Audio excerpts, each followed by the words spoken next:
I read this quote the other day, and it was on Twitter, and someone who's familiar with our organization, certainly familiar with me, said that it was such an important variable within their own recovery to have a healthy relationship with themselves. And I just thought, man, what a wonderful sense of vernacular to say something so profound that one of the best things about recovery work is having a healthy relationship with ourselves. The fact is, part of the reason why we were unfaithful as unfaithful spouses is that we did not have a healthy relationship with ourselves. We just were not healthy. We weren't healthy probably in our marriage. We weren't healthy with ourselves. And eventually we gave in to the temptation that we were faced with because of, yes, lack of integrity, lack of boundaries. We can go on and on about that.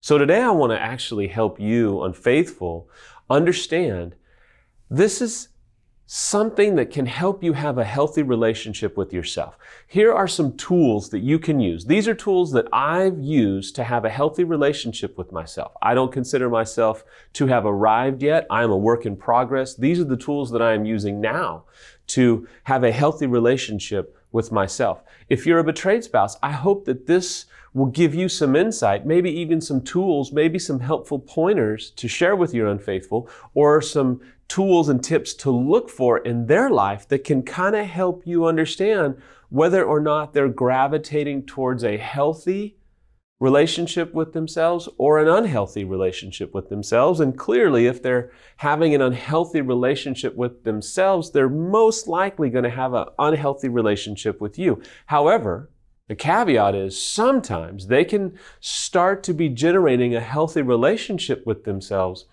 and it actually causes chaos to the ultimate situation temporarily.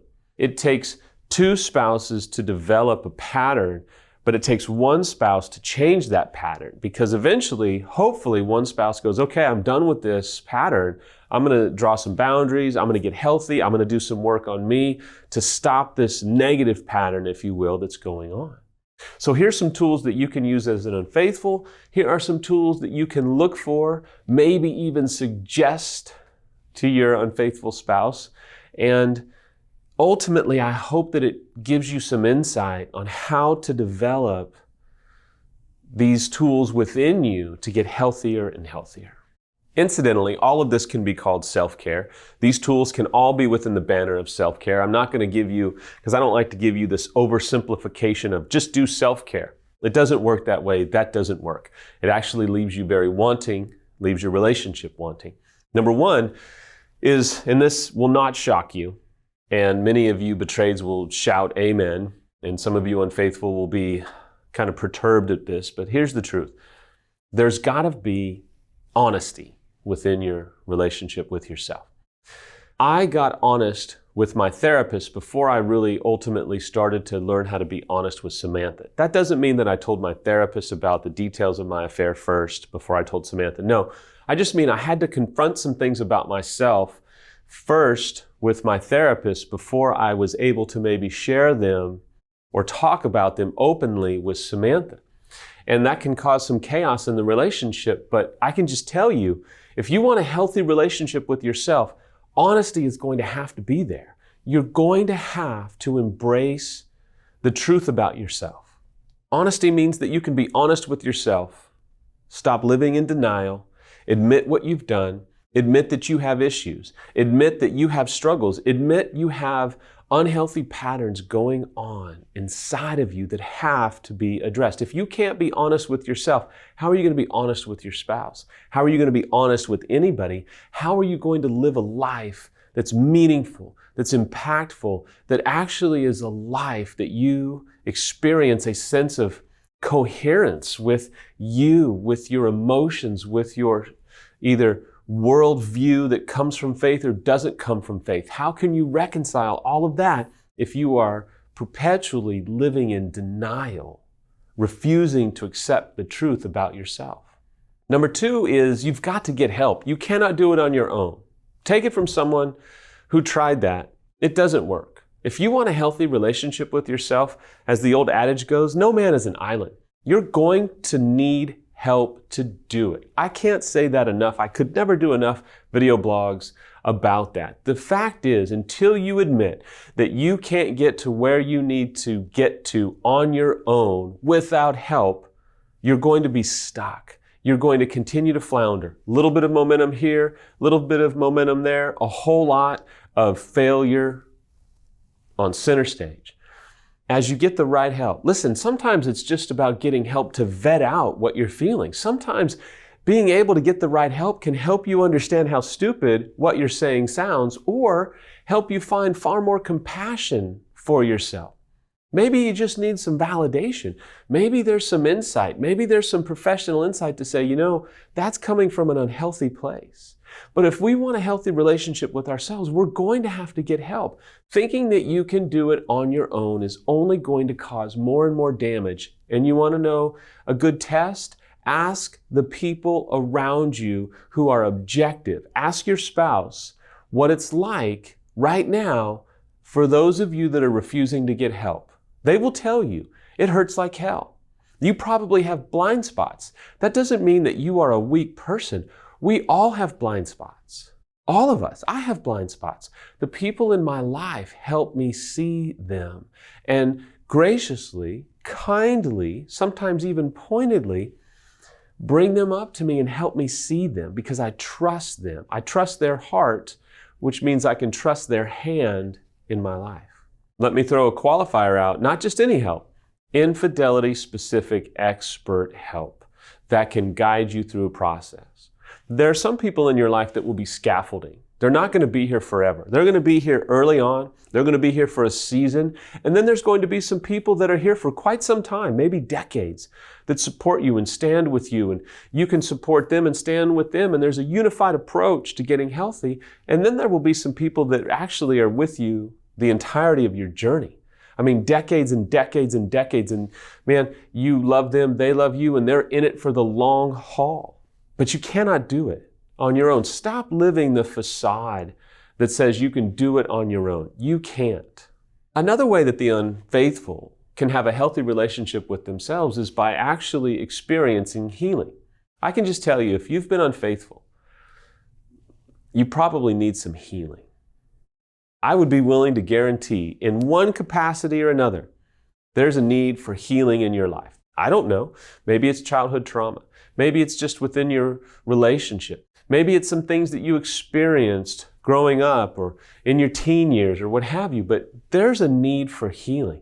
And if you want a healthy relationship with yourself, it's going to require healing.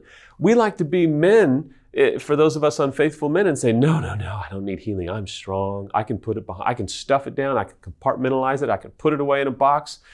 And then your life testifies against you that box is not staying shut. It keeps coming open, causing damage, causing chaos, hurting the people that you love the most. Healing is not for the weak. Healing is for the brave. Healing is for the courageous. It takes more healing. Let me just tell you, okay? It takes more healing if you want more restoration. But it takes more bravery and courage to experience healing than it does to stuff it down, pretend it doesn't exist, and live in denial and cause pain and hurt and suffering for everyone around you, including yourself. Another concept that I still hate, but I find it to be very effective, is the concept of being curious about ourselves. To get healthy, it's going to require curiosity. It bugs me to say that. I don't even like the verbiage. For some reason, it rubs me the wrong way. And that's probably an indicating factor that I need to continue to embrace it, because we have to be curious. Let me give you some examples. There should be a very healthy curiosity, a very humble curiosity that says, man, why do I do the things that I do as an unfaithful? Why did I have an affair? Why did I do what I've done? Why do I feel the way I feel? Why do I experience hurt this way or abandonment this way? Or why am I not more in touch with my feelings? Why do I have such a negative reaction when someone like Samuel tries to get me to talk on a deeper level or tries to tell me that maybe I'm wrong and I'm having blind spots? Why does that happen? What rises up inside of me? Why can I not just be secure and be like, yeah, man, I need to really be curious about why I do the things that I do?